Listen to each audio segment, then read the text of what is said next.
ಕೊಟ್ಟಂತಹ ತೀರ್ಪು ರಾಜಕೀಯ ಜೀವನದ ಕವಲುದಾರಿಯಲ್ಲಿ ಸಿಎಂ ಸಿದ್ದರಾಮಯ್ಯರನ್ನ ತಂದು ನಿಲ್ಲಿಸಿದೆ. ಮೂಡ ಹಗರಣದಲ್ಲಿ ಸಿಎಂ ಸಿದ್ದರಾಮಯ್ಯಗೆ ಸಂಕಷ್ಟ. ಸಿಎಂ ಸಿದ್ದರಾಮಯ್ಯ ಮುಂದಿದೆ ಅತಿ ದೊಡ್ಡ ಸವಾಲ್. ಹೈಕೋರ್ಟ್ ತೀರ್ಪು ಹಿನ್ನೆಲೆಯಲ್ಲಿ ಸಿಎಂ ಸ್ಥಾನಕ್ಕೆ ರಾಜೀನಾಮೆಯನ್ನ ಕೊಡ್ತಾರಾ? ಸಾಧ್ಯತೆ ಇದೆ. ಸಿಎಂ ಸ್ಥಾನಕ್ಕೆ ರಾಜೀನಾಮೆ ನೀಡದೆಯೂ ತನಿಖೆಯನ್ನ ಎದುರಿಸಬಹುದು. ಎಕ್ಸಾಂಪಲ್ ಅರವಿಂದ್ ಕೇಜ್ರಿವಾಲ್. ಹೈಕಮಾಂಡ್ ಸೂಚನೆ ಕೊಟ್ರೆ ಸಿಎಂ ಹುದ್ದೆಯನ್ನ ತ್ಯಜಿಸಿ ಬಿಡಬಹುದು. ರಾಷ್ಟ್ರೀಯ ಪಕ್ಷಗಳ ಡಿಸಿಷನ್ ಹೆಂಗಾಗುತ್ತೆ ಅಂತ ಪ್ರೆಡಿಕ್ಟ್ ಮಾಡೋದಕ್ಕಾಗಲ್ಲ. ಹೀಗಾಗಿ ನೈತಿಕವಾಗಿ ಇದರಲ್ಲಿ ಮೊರಾಲಿಟಿಯನ್ನ ಅಬ್ಸರ್ವ್ ಮಾಡಿ ಸಿಎಂ ರಾಜೀನಾಮೆಯನ್ನ ಕೊಡ್ತಾರಾ ಅನ್ನೋದು ಒಂದು ಪ್ರಶ್ನೆ. ಎರಡನೇದು, ತುರ್ತಾಗಿ ಅವರಿಗೆ ಲೀಗಲ್ ರೆಮಿಡಿ ಬೇಕು ಸುಪ್ರೀಂ ಕೋರ್ಟ್ನಿಂದ, ಅದು ಸಿಗುತ್ತಾ?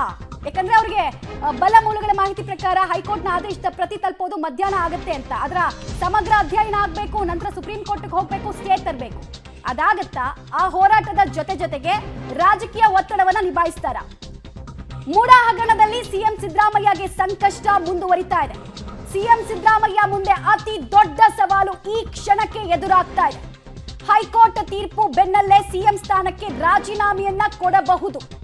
ಸಿಎಂ ಸ್ಥಾನಕ್ಕೆ ರಾಜೀನಾಮೆಯನ್ನ ನೀಡದೆಯೂ ತನಿಖೆಯನ್ನ ಎದುರಿಸಬಹುದು. ಕಾನೂನಿನಲ್ಲಿ ಯಾವುದೇ ರೂಲ್ಸ್ ಇಲ್ಲ, ಒಂದ್ಸಲಿ ನಿಮ್ಮ ಮೇಲೆ FIR ಆಯ್ತು ಅಂದ ತಕ್ಷಣ ನೀವು ರಾಜೀನಾಮೆ ಕೊಡಬೇಕು ಅಂತ. ಸೊ ಆ ರೀತಿಯಾದಂತಹ ವಿಕಲ್ಪವನ್ನ ಕಂಡುಕೊಳ್ತಾರ.